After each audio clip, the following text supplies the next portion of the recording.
The stars outside the viewport burned cold and distant as Commander Marcus Cole checked his weapon for the third time in the last hour. His fingers moved with practiced ease over the plasma rifle. A habit born from 15 years of mercenary work in the Outer Rim, he did not trust this job. Something about it felt wrong from the start. The pay was too good, the details too vague, and the client too secretive, but credits were credits. And Marcus had learned long ago that asking too many questions only led to empty pockets and empty stomachs. The shuttle hummed beneath his feet as it cut through the darkness of the Valorian neutral zone, a stretch of space where no empire held power and every shadow could hide an enemy. Marcus preferred jobs in civilized space, but this contract had come through his most trusted contact, a Zelrani information broker named Vix, who never steered him wrong. "You seem tense." "Human," a voice said from behind him. Marcus turned to face the speaker. She stood in the doorway of the cargo hold, her silver skin catching the dim light like polished metal. Her eyes were large and violet, without pupils, and her hair flowed down her back like liquid starlight. She wore simple traveling clothes, but everything about her screamed royalty. Princess Alendra of the Kethvari Empire, though Marcus was not supposed to know that. The manifest listed her as a minor diplomat named Sarah, traveling to negotiate trade agreements. But Marcus had been in this business too long to miss the signs. The way she carried herself, the quality of her hidden jewelry. The two guards who watched her like hawks before they retired to their quarters. "Just doing my job," Marcus replied, his voice flat. "You should be resting. We have another 6 hours before we reach Kethvari space." The princess tilted her head, studying him with those strange violet eyes. "I find it difficult to sleep on ships. The vibrations disturb me." She stepped closer, and Marcus noticed how tall she was, nearly matching his own 6 feet. "You are the only human I have ever met in person. My tutors taught me your species was primitive, barely capable of space travel." "Your tutors were wrong," Marcus said without offense. He had heard worse. "We figured out space travel about 200 years ago. Been causing trouble in the galaxy ever since." A small smile crossed her silver lips. "I think I like your honesty. Most beings speak to me in riddles and half-truths." Before Marcus could respond, the ship shuddered violently. The lights flickered and turned red as alarm sirens screamed through the corridors. Marcus grabbed the princess and pulled her behind a stack of cargo containers as his combat instincts took over. "What is happening?" Alendra demanded, her voice steady despite the chaos. Marcus checked his communicator. His blood ran cold when he saw the readings. 3 ships just dropped out of hyperspace. They hit our escort vessels first. We are alone." The shuttle shook again as something latched onto the hull. Marcus heard the unmistakable sound of a boarding tube attaching to their airlock. Someone was coming aboard, and they were not friendly. "Stay here," Marcus ordered, pressing a small pistol into the princess's hands. "If anyone comes through that door who is not me, you shoot them, understand?" Alendra nodded, her violet eyes wide but determined. "Who are they?" "Does not matter," Marcus said as he moved toward the main corridor. "They are not taking you." He did not wait for her response. The airlock was already cycling when he reached the main hall, and he pressed himself against the wall. Rifle raised and ready, the door hissed open, and 3 figures emerged in black combat armor. Their helmets bore the mark of the Drovathi Consortium. Professional killers for hire. Marcus did not hesitate. He fired twice before they even registered his presence.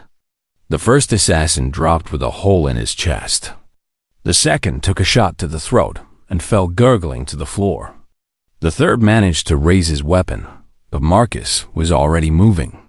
He crossed the distance in 2 strides and slammed his rifle into the assassin's helmet with enough force to crack the visor. The assassin stumbled back, and Marcus followed with a brutal kick to the knee. The joint bent the wrong way with a sickening crunch. and the assassin screamed as he fell. Marcus silenced him with a single shot. More were coming.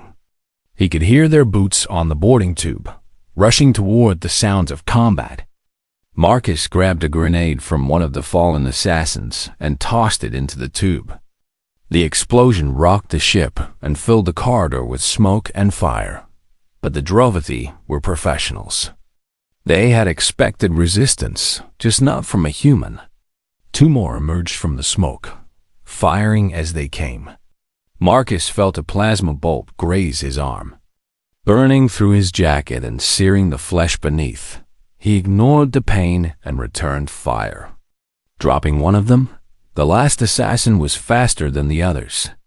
She dodged his shot and closed the distance, pulling a vibroblade from her belt. Marcus blocked her first strike with his rifle, but she spun and slashed across his chest. The blade cut through his armor and drew a line of blood across his ribs. Marcus grabbed her wrist before she could strike again and twisted hard. The bone snapped, and she screamed as she dropped the knife. He headbutted her with enough force to shatter her visor, then threw her against the wall. She slumped to the floor and did not move. He was breathing hard now, blood dripping from his wounds onto the metal floor. But the fight was not over. His communicator crackled with static, and then a voice spoke in accented common human mercenary. "We know you are aboard.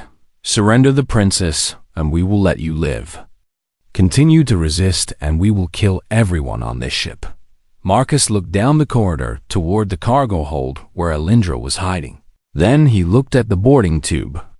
Still connected to the enemy ship, more assassins were coming. Probably a lot more. He made his decision instead of retreating to protect the princess. He moved forward. He stepped over the bodies of the fallen assassins and entered the boarding tube. The smoke was still thick, and he used it as cover as he advanced toward the enemy ship. The Drovathi did not expect this. They expected him to defend, to barricade himself with the target and wait for death. They did not expect the human to attack. Marcus emerged into their ship like a demon from the darkness. He fired into the group of assassins waiting to board, dropping 3 of them before they could react. The rest scattered, diving for cover, but Marcus kept moving. He had learned long ago that aggression was the best defense, especially when outnumbered. A shot hit him in the shoulder, and he felt the plasma burn through muscle and bone. The pain was immense, blinding, but he did not stop. He could not stop. If he fell here, the princess would die. He killed 2 more with his rifle before it overheated. Then he drew his pistol and killed another. An assassin tackled him from behind, and they crashed to the floor in a tangle of limbs and weapons. Marcus took a knife to the thigh, but he got his hands around the assassin's throat and squeezed until something cracked when he stood. Covered in blood, both his own and others, the remaining assassins fled. They retreated deeper into their ship, and Marcus let them go. He had done enough. He staggered back through the boarding tube and sealed the airlock behind him. Then he detached the tube and fired the shuttle's emergency thrusters. The enemy ship fell away, and Marcus collapsed against the wall, finally allowing himself to feel the full weight of his injuries. He had taken a plasma bolt to the shoulder, a vibroblade across the chest, a knife to the thigh, and burns across his arm. Any one of these wounds would have killed most species, but humans were stubborn. They did not die easily. The princess found him there, slumped against the wall in a pool of his own blood. Her violet eyes went wide with shock, and she dropped to her knees beside him. "You are injured," she said, her hands hovering over his wounds like she was afraid to touch him. "I will live," Marcus said through gritted teeth. "Are you hurt?" She stared at him in disbelief. "You are asking about me. You can barely stand. Job is not done until you are safe." He replied. Alindra was silent for a moment. Then she tore a strip from her traveling cloak and pressed it against his shoulder wound. Her hands were gentle but firm, and Marcus saw something change in her violet eyes as she worked. "My tutors were wrong about humans," she said quietly. "Very wrong." The shuttle limped through the final stretch of space toward HFY Prime. Its hull scarred and its systems barely functioning, Marcus sat in the pilot's chair. His wounds bandaged with strips of cloth and medical patches that Alindra had found in the emergency kit. He should have been a medical pod, but the shuttle did not have one, and he refused to rest until they reached safety. Alindra sat beside him, her silver face pale with exhaustion and worry. She had not left his side since the attack, watching over him as he piloted the damaged ship through the darkness. Several times she had offered to take the controls, but Marcus had refused. He did not know how to explain to her that sitting still would only make him think about the pain. "There," he said, pointing at the viewport, HFY Prime. The planet hung before them like a jewel against the black velvet of space. Its surface was covered in swirling patterns of blue and purple, and 3 moons orbited around it like faithful guardians. Even Marcus, who had seen hundreds of worlds in his travels, had to admit it was beautiful home, Alindra whispered. And he heard the relief in her voice. A squadron of HFY warships surrounded them within minutes, their sleek forms moving through space like silver fish. Marcus kept his hands visible on the controls as they were scanned and identified. He knew how this looked. A battered human shuttle limping into royal space with the missing princess aboard. One wrong move and those warships would turn them into floating debris, but Alindra was already on the communicator, speaking rapidly in her native tongue. Whatever she said worked, because the warships formed an escort formation and guided them toward the planet's surface. They landed on a platform of white crystal that seemed to glow from within. Medical teams rushed toward the shuttle before the engines had even cooled, and Marcus found himself surrounded by tall silver beings in flowing robes who spoke too fast for him to understand. They lifted him onto a stretcher despite his protests and carried him into a building that looked more like a palace than a hospital. The next few days passed in a blur of surgery and recovery. The HFY doctors were amazed by his wounds, and even more amazed that he was still alive. They told him that the plasma bolt alone should have killed him, that his shoulder had been essentially destroyed and would need extensive reconstruction. Marcus just shrugged and asked when he could leave on the 5th day. A messenger arrived at his room. The young HFY male bowed deeply and presented a scroll sealed with golden wax. "Commander Marcus Cole," the messenger said in careful common, "you are summoned to appear before King Theron and Queen Seraphine in the Crystal Throne Room. You will be escorted at the appointed hour." Marcus looked at the scroll, then at the messenger. "And if I decline?" The messenger looked horrified at the suggestion. "One does not decline a royal summons, Commander." Marcus sighed and opened the scroll. It contained a formal invitation written in flowing script, along with a list of protocols he was expected to follow. There were 17 pages of protocols. He threw the scroll on his bed and rubbed his face with his good hand. His shoulder was still in a regeneration cast, and his other wounds were healing slowly despite the advanced HFY medicine. He was in no shape to stand in the throne room and bow to alien royalty, but he had no choice. And he knew it. This was not Earth. These were not human customs here.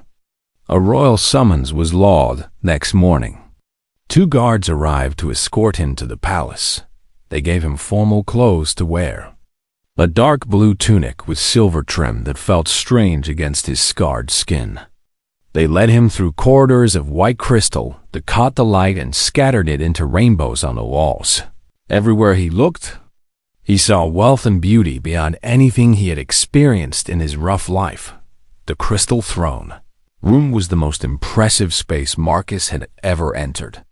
The ceiling stretched so high it seemed to touch the sky, and the walls were made of transparent crystal that showed the purple clouds of HFY Prime drifting by outside. 2 thrones sat at the far end of the room, carved from a single piece of violet gemstone that pulsed with inner light, and on those thrones sat the king and queen of the HFY Empire King, Theron was ancient by any standard. His silver skin faded to pale gray, and his violet eyes clouded with age. But he held himself with the dignity of a ruler who had commanded armies and shaped the fate of worlds. Beside him, Queen Seraphine was younger and sharper, her eyes bright and calculating as they fixed on Marcus the moment he entered the room. The court was full of HFY nobles, hundreds of them in elaborate gowns and ceremonial armor. They whispered to each other as Marcus walked down the center aisle, and he caught words like human and primitive and savage, repeated in tones of disbelief and contempt. He ignored them. He had faced worse than Whisper's Princess Alindra stood beside her mother's throne, dressed in a gown of flowing silver that made her look like a goddess from ancient myths. Her violet eyes met his as he approached, and she gave him the smallest nod of encouragement. Marcus stopped at the base of the throne platform and bowed. Not deeply, but enough to show respect without groveling. He was a free human, not a subject of this empire. He would give courtesy, but he would not kneel. The king rose from his throne. The court fell silent. Every eye in the room widened with shock. Marcus heard gasps and whispers of disbelief. He did not understand the significance until Alindra explained it to him later. The king of the HFY did not rise for anyone. Not for other monarchs, not for ambassadors, not for heroes of legend.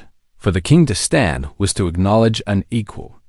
And no one in living memory had received such an honor. King Theron descended the steps slowly, his ancient body moving with careful dignity. He crossed the distance between them and stopped directly in front of Marcus, close enough that the human could see the lines of age carved into his silver face. "Commander Marcus Cole," the king said, his voice deep and resonant despite his years. "You stand before us today not as a stranger, but as a savior. You protected our daughter when all others failed. You fought against impossible odds and prevailed. You took wounds that would have killed any HFY warrior, and still you fought on." He paused, letting his words sink into the silent court. "The assassins who attacked the princess were sent by the Drovothy Consortium, our enemies for 3 generations. They sought to break our dynasty by killing our only heir. If they had succeeded, our empire would have fallen into chaos and war. Millions would have died." Marcus said nothing. He could feel the weight of every eye in the room pressing down on him. "You saved not just our daughter," the king continued. "You saved our empire. You saved our future. The debt we owe you cannot be measured in credits or treasures. It is a debt of blood and honor. And the HFY takes such debts seriously." He raised his voice so that every being in the throne room could hear clearly. "Therefore, we make this demand of you, Commander Marcus Cole. You will remain on HFY Prime as the personal guardian of Princess Alindra. You will be granted lands, titles, and full citizenship in our empire. You will live among us, learn our ways, and protect our daughter until your dying breath." Marcus felt his stomach drop. He looked at the king, then at the queen, then at Alindra. The princess's face was carefully neutral, but he saw something in her violet eyes that might have been hope or might have been worry. "And if I refuse?" Marcus asked quietly. The court erupted in outraged whispers. How dare this human question the king? How dare he even consider refusing such an honor? The nobles muttered and pointed, their contempt now mixed with genuine anger, but King Theron simply smiled, a thin expression that held centuries of political wisdom. "You will not refuse," the king said, "because you are a man of honor. I can see it in your eyes. You could have fled when the assassins attacked. You could have surrendered and saved yourself. Instead, you fought, you bled, you nearly died for a stranger. That is not the act of a mercenary. That is the act of a protector." He reached out and placed a hand on Marcus's uninjured shoulder. "We are not asking you to be a servant, Commander. We are asking you to be family. The HFY adopt those who prove themselves worthy, regardless of their species or origin. You have proven yourself beyond any doubt. Marcus stood in silence for a long moment.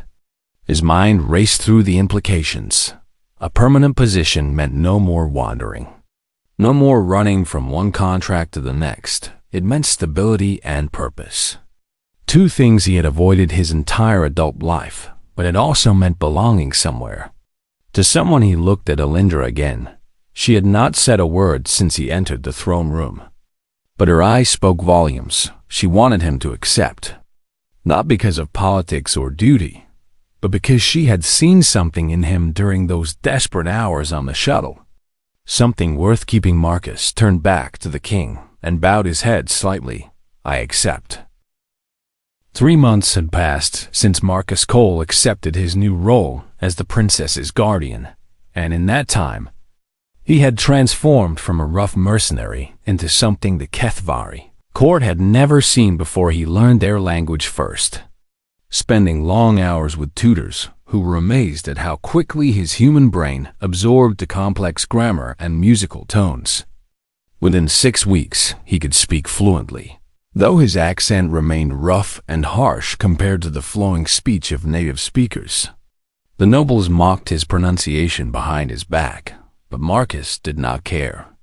He was not here to impress them. He learned their customs next. The elaborate rituals of greeting and farewell. The proper ways to address different ranks of nobility. The 1,000 small rules that governed life in the Crystal Palace. Some of these customs made sense to him. Others seemed pointless and foolish, but he learned them all. Because understanding the rules was the first step to protecting Alindra from those who would use those rules against her. Most importantly, he learned their combat arts. The Kethvari practiced a form of fighting they called the blade dance. A beautiful and deadly style that combined swordwork with acrobatic movement. Their warriors trained from childhood to master its flowing forms. And they looked down on the brutal efficiency of human combat as primitive and graceless. Marcus did not try to master the blade dance. Instead, he studied it so he could defeat it. Every morning he sparred with the royal guard. He lost at first badly. The Kethvari were faster than him, more flexible.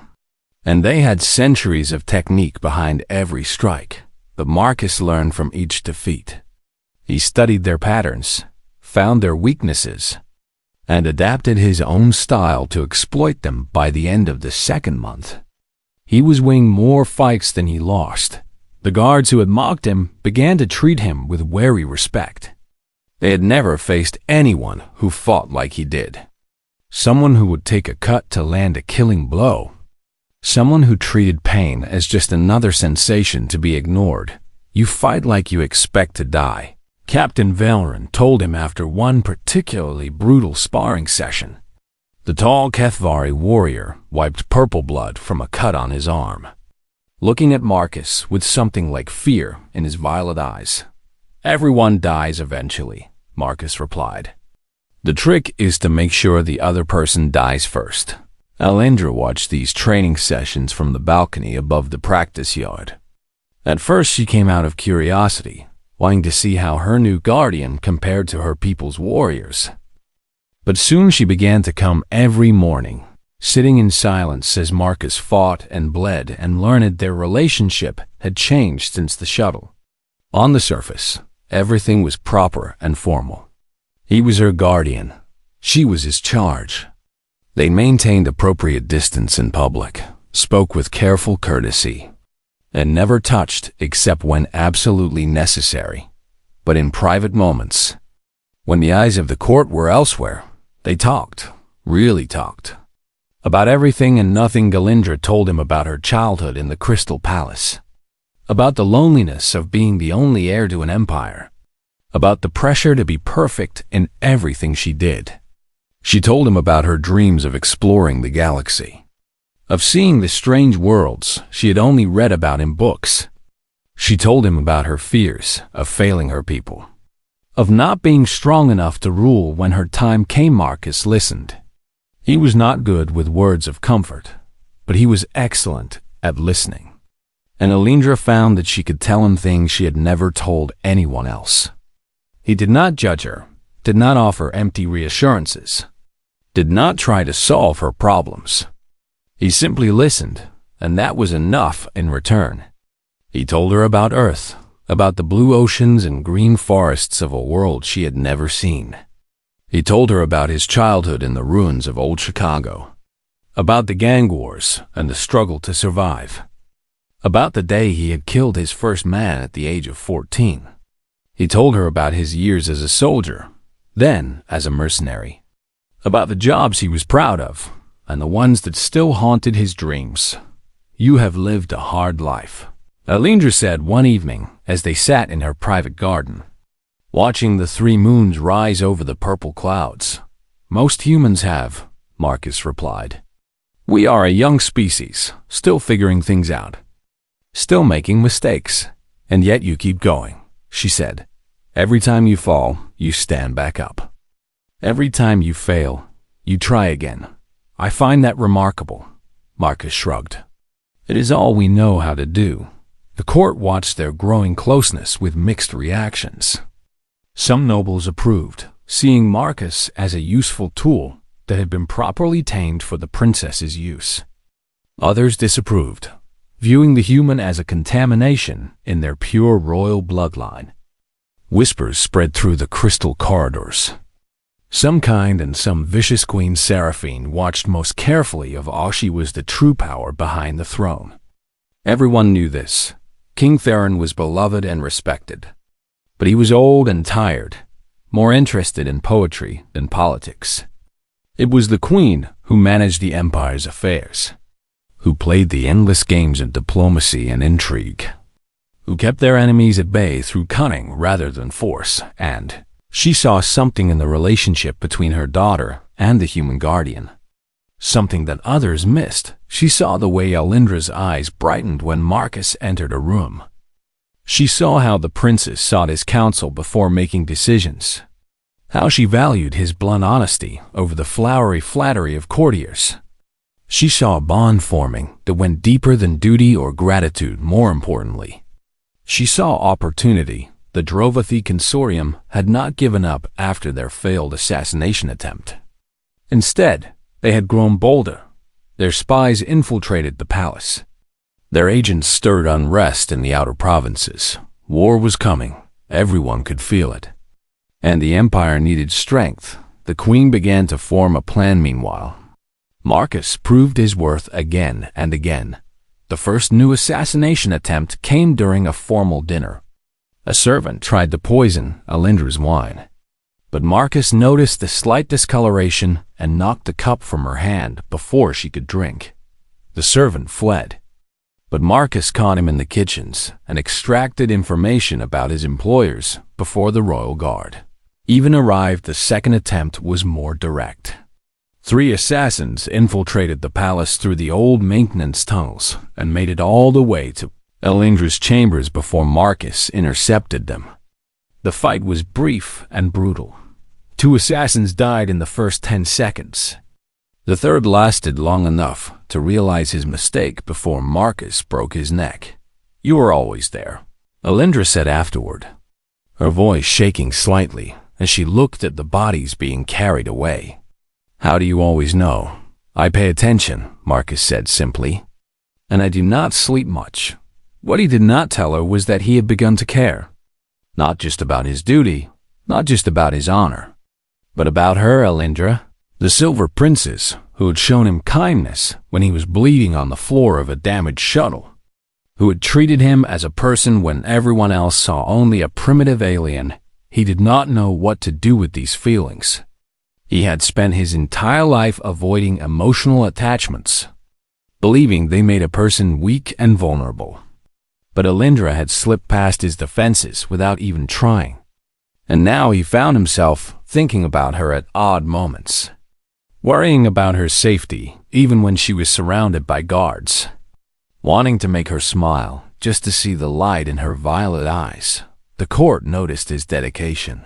They whispered new words now. Words like loyal and devoted and dangerous. Some began to change their opinions of the human shadow. Perhaps he was more than a primitive beast after all. Perhaps there was value in his kind, The king noticed too, and smiled in his ancient way. The queen noticed, and continued to plan, and somewhere in the darkness beyond the empire's borders, the Drovathi consortium prepared their next move. A strike that would shake the foundations of the Kethvari throne and force everyone to reveal their true loyalties. The king did not die, but he never truly recovered either. He lay in his crystal chamber, surrounded by humming medical devices and attentive physicians. A shadow of the mighty ruler he had once been, the poison had stolen something essential from him. Some vital spark that no medicine could restore. Queen Seraphine spent her days at his bedside, holding his withered hand and speaking to him in soft tones that the servants could not hear.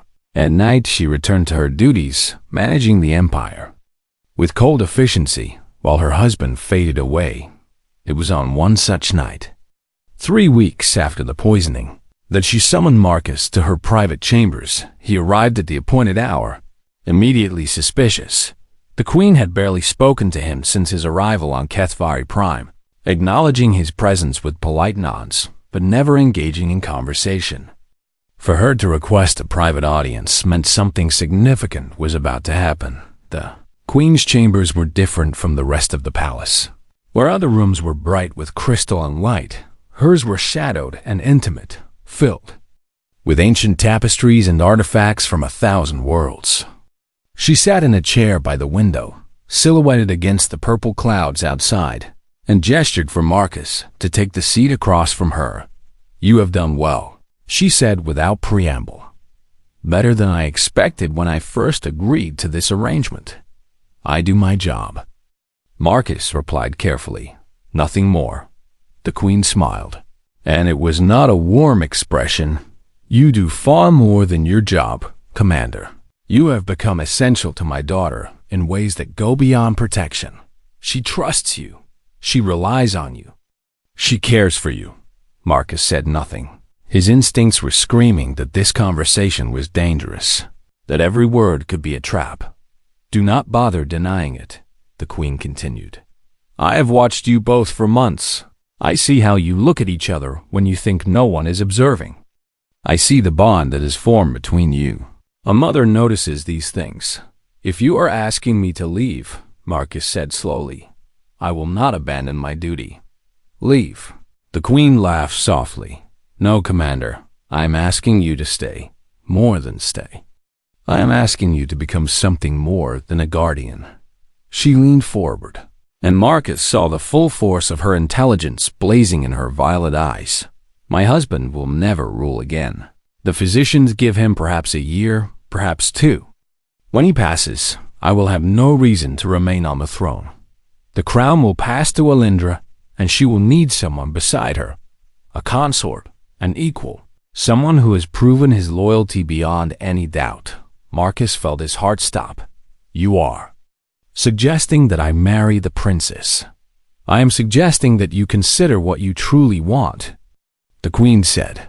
"And I am telling you that if you want my daughter, you may have her, not as a political arrangement, not as a reward for service, but as a true partnership between equals. The court would never accept it," Marcus said, his mind racing. "A human marrying into the royal family. The nobles would revolt." "The nobles will do as they are told," the queen replied coldly. "I have spent 3 centuries managing their petty ambitions and fragile egos. They will grumble and complain, but they will accept what they cannot change, especially when they see the advantages." She stood and walked to the window. "Gazing out at the distant stars, humanity is rising," she said. "Your species has spread across 100 worlds in just 2 centuries. You breed quickly, adapt rapidly, and fight with a ferocity that terrifies the older races. Within another century, you will be one of the great powers of the galaxy. An alliance with your people now, sealed by marriage, would strengthen our empire immeasurably. So this is politics after all," Marcus said, unable to keep the bitterness from his voice.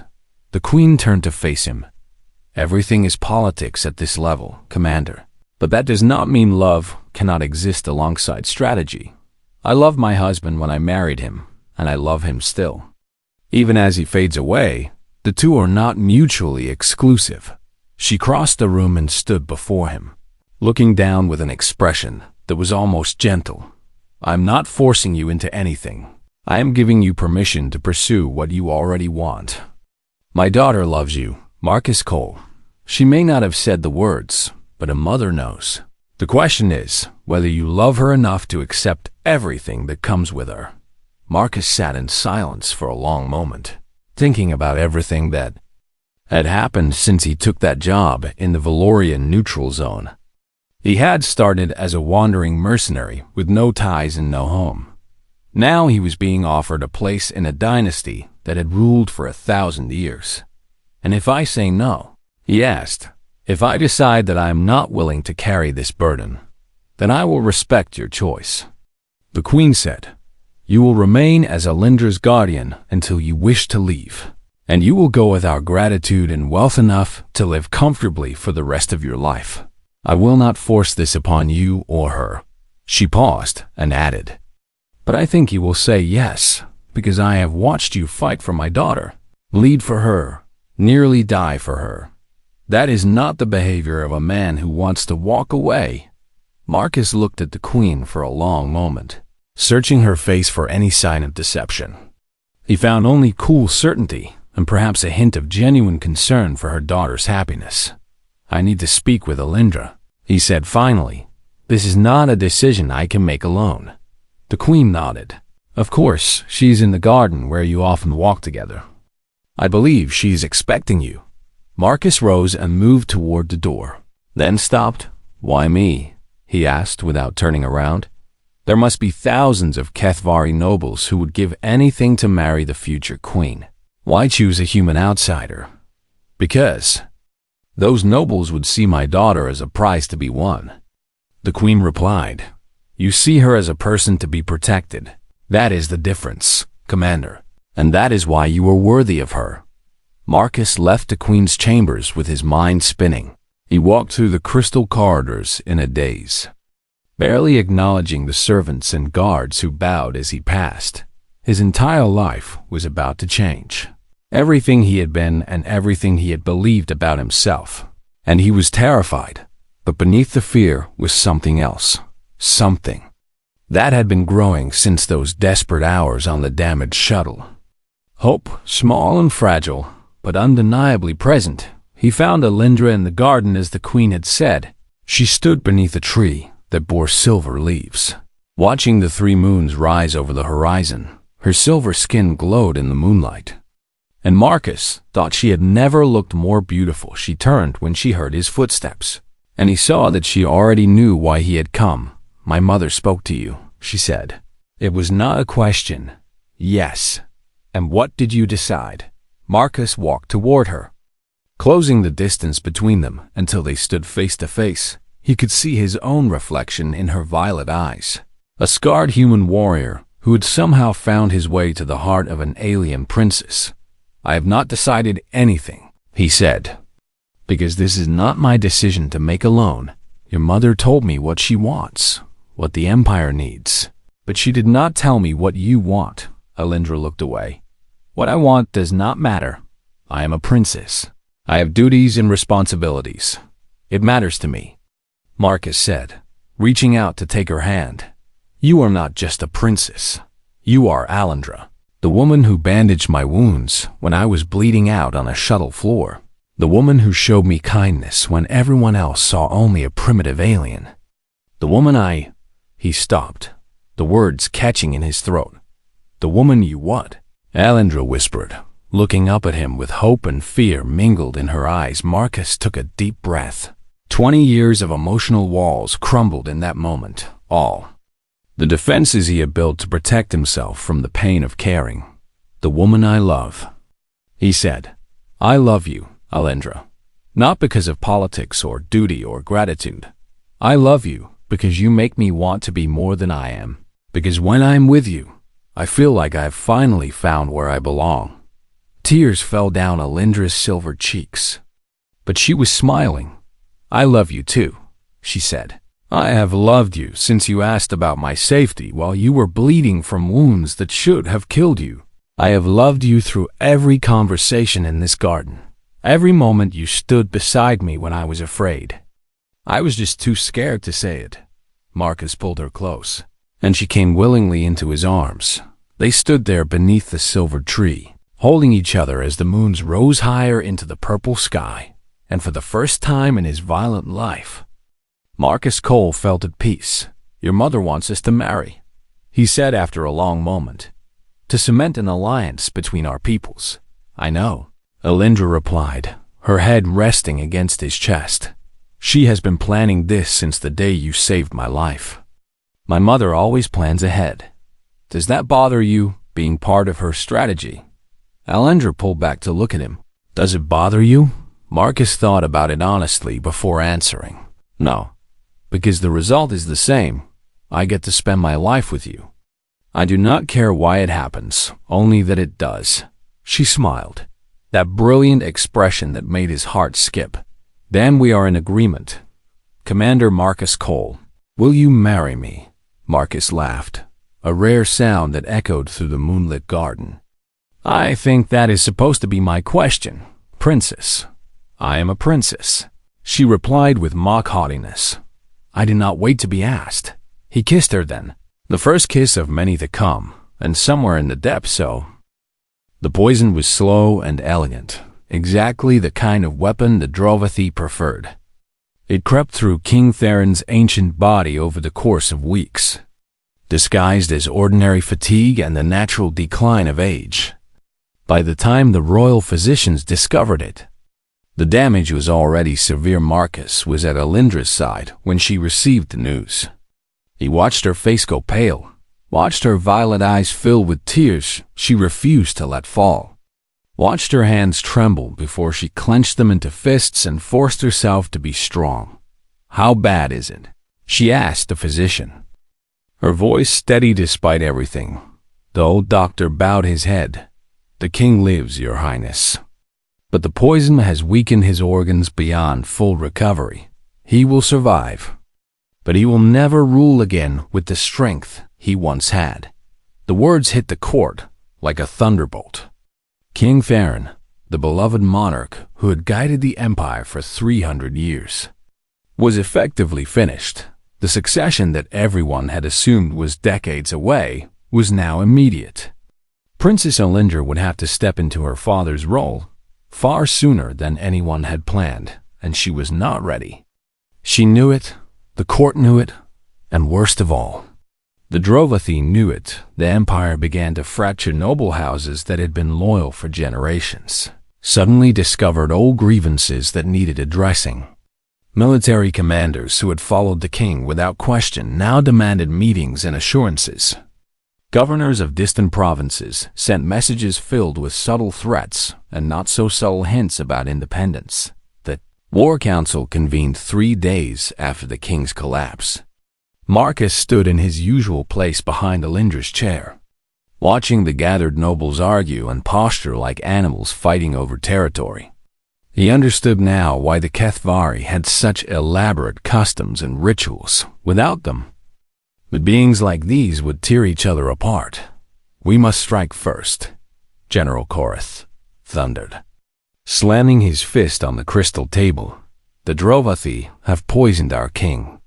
They have declared war through their actions.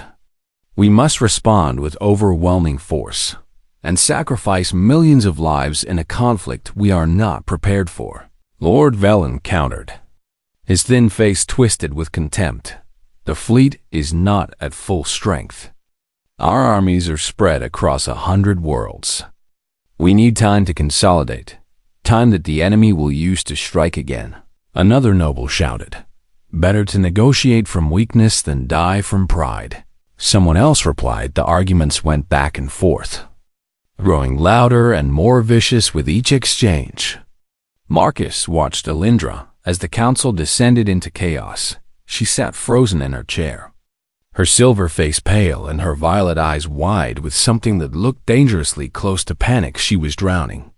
He could see it clearly. The weight of an empire was crushing her, and no one in this room full of shouting nobles was offering her a lifeline. They were too busy protecting their own interests to notice that their future queen was falling apart. Marcus made a decision. He stepped forward from his position and placed his hand on Alindra's shoulder. The touch was inappropriate, a violation of a dozen protocols, and the nobles fell silent in shock at his presumption. "Enough," Marcus said, his rough human voice cutting through the elegant chamber like a blade. "All of you, be silent." Lord Velen's face flushed purple with outrage. "How dare you, human? You are a servant here, nothing more. You have no right to speak in this council." Marcus ignored him and leaned down to speak quietly in Alindra's ear. "You know what needs to be done. You have known since you walked into this room. Stop listening to them and listen to yourself." Alindra looked up at him, and he saw the fear in her eyes slowly transform into something else, something harder and brighter. She took a deep breath and rose from her chair. "Silence," she commanded, and her voice held a note of authority that surprised even her. The council obeyed, not because of her rank, but because in that moment she sounded exactly like her father, General Korath. She said, turning to face the old warrior, "You want war. You want revenge for what the Drovathi have done to my father. I understand that desire. I share it. But I will not send our sons and daughters to die in a war we cannot win." The general started to protest, but Alindra raised her hand. "I am not finished," she said coldly. "Lord Velen, you counsel patience and negotiation. You think we can talk our way out of this conflict, appease our enemies with words and treaties. But the Drovathi do not want peace. They want our destruction. Negotiation will only delay the inevitable." She looked around the table, meeting each noble's eyes in turn. "We will not attack blindly, and we will not cower in fear. Instead, we will strike precisely. Our agents will identify the specific Drovathi lords who ordered my father's poisoning, and we will respond in kind, an eye for an eye, a life for a life. We will show our enemies that we are not weak. But we are not fools either." The council sat in stunned silence. Then, slowly, General Korath began to nod. "Measured retaliation," he said thoughtfully. "Enough to show strength, but not enough to trigger total war. It could work." Lord Velen stroked his chin. "The other great powers would not condemn us for responding to an assassination attempt. We would maintain our alliances while punishing our enemies." Alindra nodded. "Exactly. Now, I want specific plans on my desk by tomorrow morning. We will review them together and choose the best course of action." This council is dismissed. The nobles rose and filed out of the chamber, their whispers now filled with a new tone, respect mixed with surprise. The princes they had dismissed as unprepared had just taken control of the most dangerous situation the Empire had faced in a generation when the room was empty except for Marcus. Alindra collapsed back into her chair and put her head in her hands. "I cannot do this," she whispered. "I am not ready." Marcus knelt beside her, ignoring the protocols that forbade such closeness. "You just did it. You just commanded a room full of the most powerful beings in the Empire. And they listened, only because you gave me strength," she said, looking up at him with tears finally falling down her silver cheeks. "When you touched my shoulder, when you reminded me to trust myself, that was all I needed. That is all anyone ever needs," Marcus said quietly. "Someone to believe in them when they cannot believe in themselves. You have always had that strength, Alindra. I just reminded you it was there." She reached out and took his hand. Her silver fingers were cold against his scarred human skin. But neither of them pulled away. "What am I going to do?" "Marcus, my father is dying. The Empire is falling apart. And I am supposed to hold it all together. How can anyone do that alone?" "You are not alone," he said. "You have never been alone since I swore to protect you, and you never will be. Not as long as I'm breathing." She looked at him then, really looked. And for the first time, Marcus saw something in her violet eyes that went beyond gratitude or friendship. He saw the same confused longing that had been growing in his own heart for months. Neither of them said anything. Some things were too fragile for words, but when Alindra finally released his hand and stood to face her duties, Marcus knew that something fundamental had changed between them. Outside the council chamber, Queen Seraphine watched them through a hidden viewing panel. Her sharp eyes missed nothing. Not the way they looked at each other, not the way they touched, not the unspoken promises that hung in the air between them. She smiled. Cold and calculating and satisfied, everything was proceeding exactly as she had planned. The coronation of Queen Alindra took place on a morning when all 3 moons were visible in the sky. A rare alignment that the Kethvari considered sacred. The crystal throne room was packed with nobles, diplomats, and representatives from across the known galaxy, all gathered to witness the beginning of a new era. Marcus stood at the side of the room, watching as the woman he loved knelt before her mother and received the ancient crown of the Kethvari Empire. The crown was made of woven starlight, or so the legends claimed, and it seemed to glow with inner fire as Queen Seraphine placed it upon her daughter's silver hair. "Rise, Queen Alindra," Seraphine commanded, her voice carrying through the vast chamber. "Rise and take your place among the rulers of our people." Alindra rose, and the transformation was remarkable. The grief-stricken princess who had sobbed against Marcus's chest just weeks ago was gone, replaced by a monarch who carried herself with quiet strength and absolute certainty. She turned to face the assembled crowd, and her violet eyes swept across the room with an authority that silenced even the most skeptical whispers. "I accept this crown and the responsibilities it carries," she declared. "I will rule with wisdom and compassion, with strength and mercy. I will protect our people from all threats, and I will lead our empire into a future worthy of our ancestors."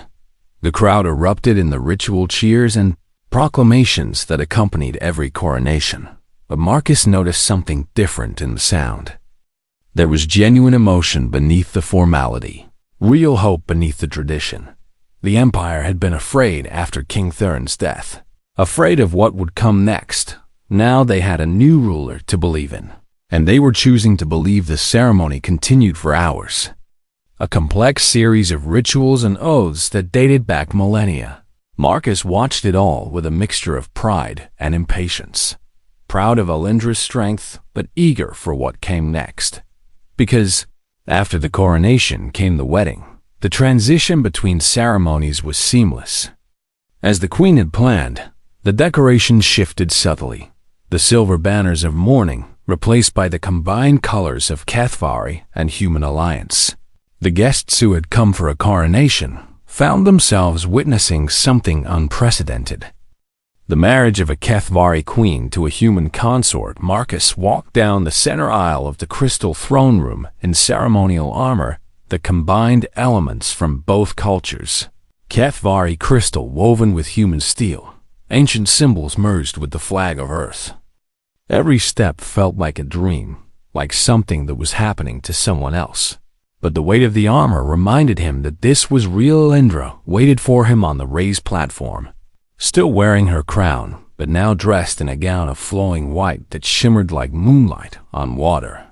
She smiled when she saw him approaching, a private expression that was just for him amid all the watching eyes. He climbed the steps and took his place beside her, facing the ancient priestess who would perform the ceremony. The rituals were complex, involving exchanges of vows in 3 languages, the binding of hands with cords of woven starlight, and symbolic offerings to the ancestors who watched from beyond. But Marcus barely heard any of it. His attention was fixed on Alindra, on the way her violet eyes glowed with happiness, on the slight trembling of her hands that revealed her nervousness beneath the royal composure. She was still the woman who had bandaged his wounds on a damaged shuttle, still the princess who had shown him kindness when everyone else saw only a primitive alien. The crown on her head did not change, that when the time came to speak his vows, Marcus set aside the prepared words and spoke from his heart. "I am not good at speeches," he said, and a ripple of quiet laughter moved through the crowd. "I have spent my life as a soldier and a mercenary. I never expected to stand in a place like this. Never imagined I would marry anyone, let alone a queen." He turned to face Alindra directly, taking both her hands in his. "But life has a way of surprising us. I came to this world as a guardian, sworn to protect you from harm. I will continue to do that until my last breath. But somewhere along the way, you became more than a duty. You became my home, the place I belong when I have never belonged anywhere." Alendra's eyes glistened with unshed tears, but she was still smiling. "I love you," Marcus continued, "not because you are beautiful, though you are, not because you are powerful, though you are that too. I love you because you see me for who I am, not what I am. You see the man beneath the scars, the heart beneath the armor. You make me want to be better than I have ever been." He squeezed. The announcement of the engagement sent shockwaves through the Empire and beyond. For the first time in Kethvari history, a human would marry into the royal family. The news spread across the galaxy like wildfire, carried by traders and diplomats and spies to every corner of civilized space. The reactions were mixed, as expected within the Empire. The noble houses split into factions. Some supported the match, seeing the wisdom in allying with the rising human species. Others opposed it viciously, viewing the marriage as a contamination of their ancient bloodline. Arguments erupted in council chambers and noble estates. Duels were fought, and old alliances shattered overnight. Marcus found himself at the center of a storm he could not control. Nobles who had once ignored him now sought his favor, hoping to gain influence with the future queen through her human consort. Others tried to provoke him into fights, hoping to disgrace him or perhaps kill him before the wedding could take place. He navigated these dangers with the same cold efficiency he had used in combat, refusing to be drawn into petty conflicts while never showing weakness. The Dorothi Consortium watched the chaos with great interest. Their spies reported every development, every faction, every potential ally in their war against the Kethvari throne. The marriage was an unexpected complication, but not necessarily an unwelcome one. A human consort might actually make their plans easier. After all, the Empire was already divided over the issue, but the Consortium also made a mistake. They underestimated what the marriage meant for humanity itself. When word reached Earth and the human colonies, the reaction was electric. One of their own had risen from mercenary to royal consort, had proven that humans could stand equal to the ancient races that had ruled the stars for millennia. It was the kind of story that captured imaginations and stirred pride across 100 worlds. The Human Alliance, the loose confederation that governed humanity's scattered settlements, saw an opportunity. They sent a diplomatic delegation to Kethvari Prime, the largest and most impressive fleet they had ever assembled.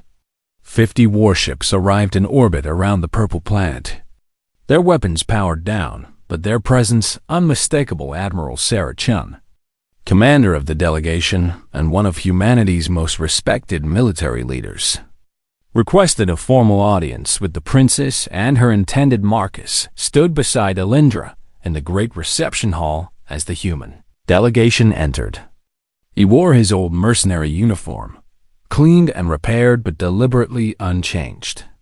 He wanted his people to see that he had not forgotten where he came from. Admiral Chun was a small woman with steel gray hair and eyes that had seen more battles than most beings could imagine. She walked with the confident stride of someone who commanded fleets, flanked by officers in crisp naval uniforms and diplomats in formal attire. She stopped before the raised platform where Alindra sat and offered a precise military bow. "Princess Alindra," the admiral said, "on behalf of the Human Alliance and all the peoples of Earth and her colonies, I bring greetings and congratulations on your upcoming marriage." Alindra inclined her head gracefully. "Admiral Chun, your presence honors us. The Kethvari Empire welcomes humanity as friends and potential allies. The formal pleasantries continued for several minutes. But Marcus knew that the real negotiations would happen later, in private rooms far from the ears of courtiers and spies. He also knew that his role had changed. He was no longer just a guardian or even a future consort. He had become a bridge between two peoples. And the weight of that responsibility pressed down on him after the reception. Admiral Chun requested a private meeting with Marcus.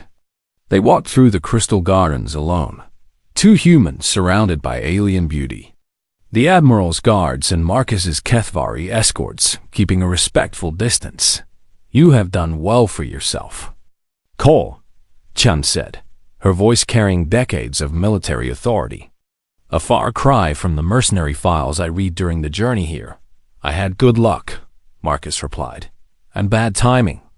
Depending on how you look at it, luck has nothing to do with where you are now."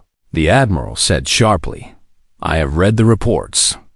I know what you did on that shuttle, what you have done since.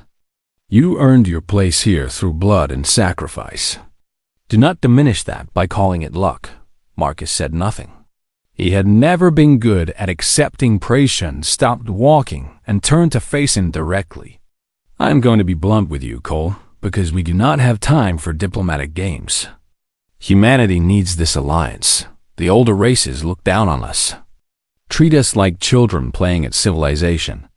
The Kethvari Empire accepting a human into their royal family changes that equation forever." "I did not do this for political reasons," Marcus said. "I know," Chun replied.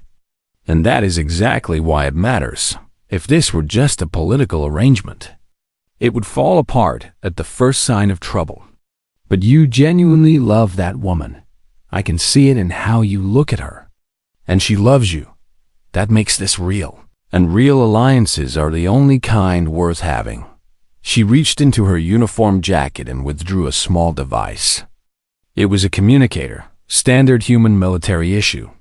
But when she pressed it into his hand, he felt the weight of its significance. "The Alliance wants to formalize our relationship with the Kethvari," she said. "Trade agreements, military cooperation, scientific exchange. This marriage gives us the opening we need. But someone has to manage the relationship from the inside, someone the princess trusts, someone who understands both our peoples." Marcus looked at the communicator. "You want me to be your ambassador. I want you to be our voice," Chun corrected. "Not spying, not manipulating, just making sure that when decisions are made that affect humanity, someone is there to represent our interests. Can you do that while still being loyal to your new people?" It was a complicated question, one that touched on divided loyalties and conflicting duties. Marcus thought about it carefully before answering. "The princess comes first," he said finally. "That is not negotiable, but as long as helping humanity does not harm her or the Empire, I will do what I can." Chun nodded, apparently satisfied. "That is all I ask, and Cole, for what it is worth, I am proud of you. We all are. You have shown the galaxy what humans are capable of when given the chance." They walked back toward the palace in comfortable silence. Marcus turned the communicator over in his hands, thinking about the strange path that had led him from the ruins of old Chicago to the crystal halls of an alien empire. He had never wanted to be important, never sought power or influence. But fate had other plans inside the palace. He found Alindra waiting for him in their private quarters. She had changed from her formal gown into simpler clothes, and she looked tired but happy. "How was your meeting with the Admiral?" she asked as he entered. "Complicated," Marcus admitted. Sitting beside her, "She wants me to help build an alliance between our peoples, to be a bridge between two worlds." "And what did you tell her?" "That you come first. Always." Alindra smiled and leaned against him, her silver head resting on his shoulder. "That was the right answer. But Marcus, I want you to help your people. I want this marriage to mean something more than just us. If we can use our position to bring humans and Kethvari together, To build something that will last for generations? That would be worth more than any personal happiness. Marcus put his arm around her. When did you become so wise? I've always been wise, she replied with mock indignation. You were just too distracted by my beauty to notice. He laughed and pulled her closer. Outside the window, the 3 moons of Kethvari Prime rose over the horizon, casting silver light across the purple clouds. Somewhere in the galaxy, enemies plotted and empires schemed. But in this moment, in this room, Marcus Cole had everything he had never known he wanted. The wedding was scheduled for 6 months from now, giving time for preparations and for the political situation to stabilize. 6 months to transform a mercenary into a royal consort, to build bridges between species that had never considered each other equals. 6 months in which everything could still go wrong. But Marcus had faced worse odds and survived. He would face these too, not just for himself, but for Alundra and for the future they would build together, a future where humans stood among the stars as equals to the ancient races, a future worth fighting for. The weeks before the wedding passed in a blur of preparations, diplomacy, and carefully managed chaos. The Crystal Palace transformed into a hive of activity as thousands of workers prepared for the most significant royal event in generations. Decorators hung banners of silver and blue, the combined colors of the Kethvari throne and human alliance. Cooks from a dozen worlds arrived to prepare feasts that would satisfy guests with wildly different tastes and biologies. Security experts worked around the clock. Knowing that the ceremony would be a tempting target for the Empire's enemies, Marcus found himself pulled in 100 directions at once. There were fittings for ceremonial armor, lessons in Kethvari wedding rituals, meetings with diplomats and nobles who wanted to assess the future royal consort. Every day brought new challenges, new expectations, new ways to fail, but he also found unexpected allies. Captain Valoran, the guard commander who had once looked at Marcus with barely concealed contempt, became something close to a friend. They trained together every morning, their sparring sessions evolving from tests of strength to genuine exchanges of technique. Valoran taught Marcus the subtleties of the blade dance that he had failed to grasp before, while Marcus showed the Kethvari warrior-human combat tactics that had never been seen on this world. You are not what I expected from a human, Valoran admitted one morning after a particularly brutal session that had left both of them bruised and breathing hard. What did you expect? Marcus asked, wiping sweat from his forehead. Honestly, I expected an animal. Our histories speak of humans as primitives who destroy everything they touch. Violent, short-lived creatures with no culture or refinement. Valoran shook his head. I was wrong. You have your own kind of honor. Different from ours, but no less real. It was perhaps the highest compliment the proud warrior could give. And Marcus accepted it with a simple nod. The human delegation had remained on Kethvari Prime for the wedding, and their presence brought unexpected benefits. Human engineers shared technology with their Kethvari counterparts, finding that the combination of human innovation and Kethvari refinement produced remarkable results. Human doctors exchanged medical knowledge with the royal physicians, discovering that each species had treatments the other lacked. Human artists and musicians performed in the palace gardens, introducing the Kethvari court to styles and sounds they had never imagined for the first time in memory. The two species were truly meeting as equals, and both were finding that the other had more to offer than they had expected, but the enemies of this new alliance had not been idle. King Theron's health continued to decline despite the best efforts of his physicians. He was conscious now, able to speak and receive visitors, but everyone could see that his time was running out. The poison had done its work too well, and even Kethvari medicine could not undo the damage. Marcus visited the king one evening, seeking his blessing for the marriage.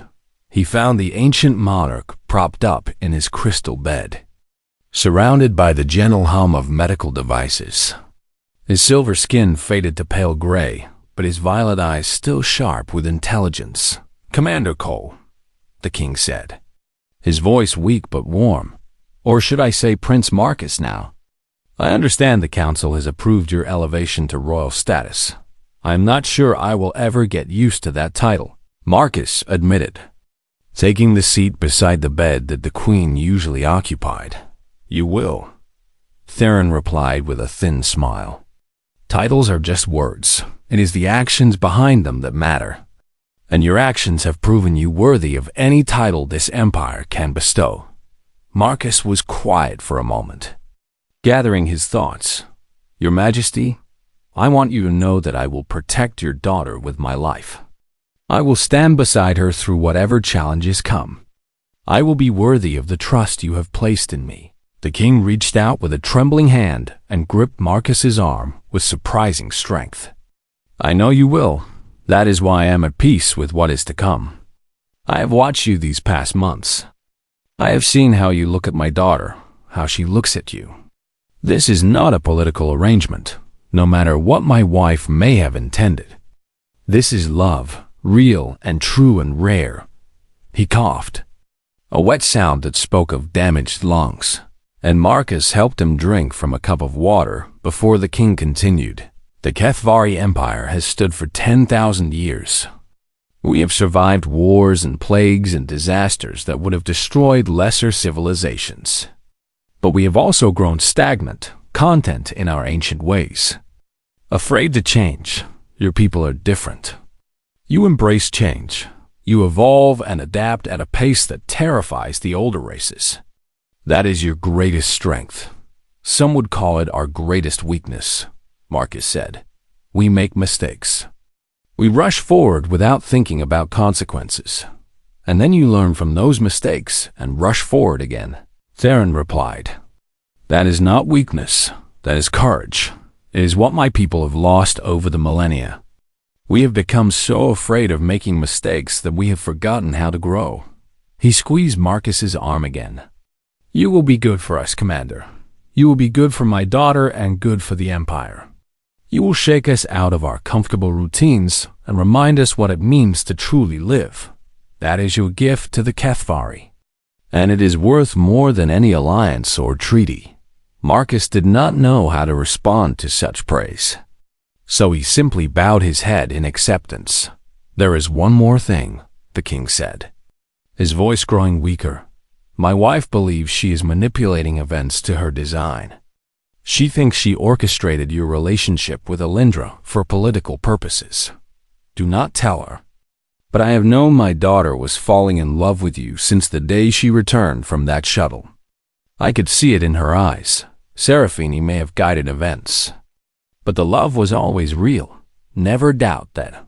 "I will not," Marcus promised. The king smiled and closed his eyes. "Good, now go. My daughter is waiting for you. And I need to rest. We will speak again before the wedding." But they did not speak again. 3 days later, King Theron of the HFY Empire passed away peacefully in his sleep, surrounded by his family and the gentle light of the crystal palace he had ruled for 3 centuries. The empire mourned, and the wedding was postponed. Alindra retreated into grief, barely eating, barely sleeping, spending hours alone in her father's garden where he used to read poetry beneath the silver trees. Marcus stayed close but gave her space. Understanding that some pain could not be shared, the queen handled the official mourning with cold efficiency, arranging the state funeral and managing the political fallout of the succession. She aged years in the span of days, the loss of her husband cutting deeper than she allowed the world to see. But she never wavered in her duties, never showed weakness to the circling nobles who smelled opportunity in tragedy. The funeral was a massive affair, attended by representatives from across the galaxy. The king's body was placed in a crystal coffin and carried through the streets of the capital. While millions of HFY lined the roads to pay their respects, human warships fired salutes in orbit. Their weapons lighting up the sky in tribute to the fallen monarch. Marcus walked beside Alindra in the procession, his hand holding hers in a breach of protocol that no one dared to challenge. He did not care about tradition or appearances. He cared only about the woman he loved and the pain she was suffering. At the end of the procession, as the king's body was laid to rest in the ancient tomb of his ancestors, Alindra finally allowed herself to cry. She collapsed against Marcus and sobbed, her silver tears falling like rain. And he held her tight and let her grieve. "I am not ready," she whispered against his chest. "I am not ready to be queen. No one is ever ready," Marcus replied. "But you will learn, and you will grow, and you will become the ruler your father knew you could be. I will be beside you every step of the way." She looked up at him with red-rimmed violet eyes. "Promise me." "I promise," he said, and he meant it with every fiber of his being. The wedding would proceed. But first there would be mourning. First there would be healing. And first there would be the coronation that would transform Princess Alindra into Queen Alindra, the first of her name. The future had arrived. Ready or not,